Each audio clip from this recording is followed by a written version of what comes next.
Hey there, it's Susan Pierce Thompson and welcome to the weekly vlog. I want to share a quote this week that I heard recently. I read it really on Facebook and then I immediately posted it in our online Facebook community. But I thought I would shoot a vlog on it too, because especially at this time of year, really any time of year, but at a time of year that can be more stressful than average, I think this quote is so helpful. It's by Guillaume Apollinaire, who is a French poet, born in Italy in 1880, died in France in 1919. So he didn't live long. And yeah, just a treasured poet. And here's what he said. He said, "Now and then, it's good to pause in our pursuit of happiness and just be happy." Isn't that sweet? Now and then, it's good to pause in our pursuit of happiness and just be happy. So here's why I think this is so helpful for us in particular. Research shows that some people's brains are dopamine dominant. Dopamine dominant. How can you know if you have a dopamine dominant brain? Well, addiction is one sign of that. Addiction is driven by dopamine, as you probably at this point well know.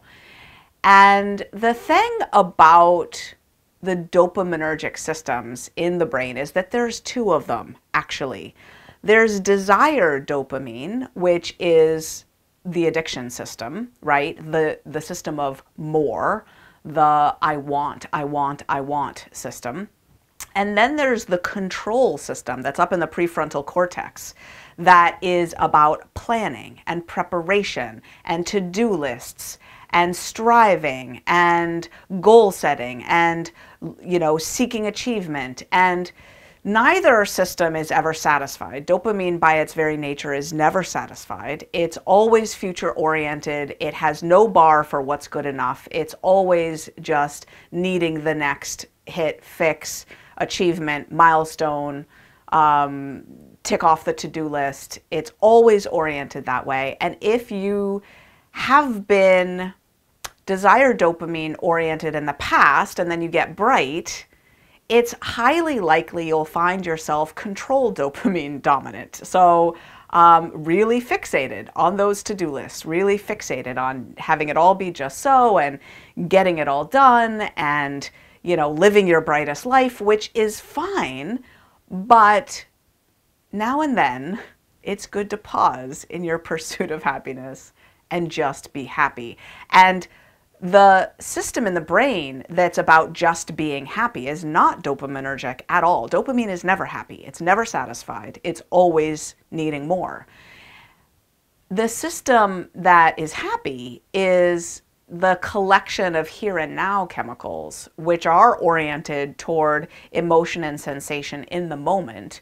And they are serotonin, oxytocin, and endorphin dominant. And you can train yourself to activate the here and now chemicals by orienting to the here and now. As soon as you notice your surroundings, as soon as you are here now, you're not triggering dopamine. Dopamine is by definition always future oriented.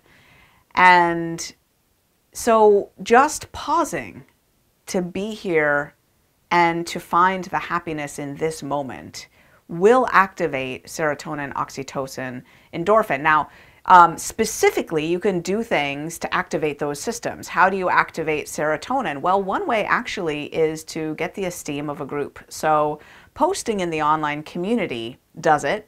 Getting on an accountability call and sharing and getting the referred esteem of the coach, who's got a lot of esteem in the eyes of the people on the call, and getting kind, praiseworthy, praising words from them will do it. Oxytocin is wonderful to stimulate, and a great way to do that is with a pet. If you've got a pet, pet them.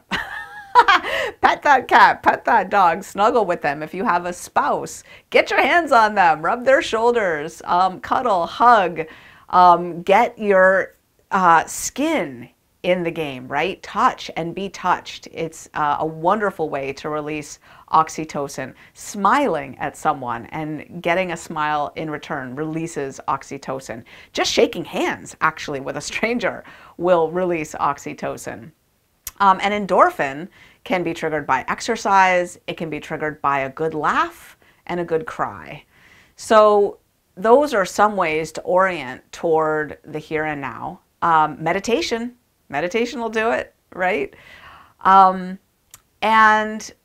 I just think that during the holiday season, being aware of our tendency to look toward the future, even if it's just the immediate future of the food that we're trying to get on the table, or the kitchen we're trying to get cleaned up, or, you know, on and on and on, right? The to-do list that's got to get done.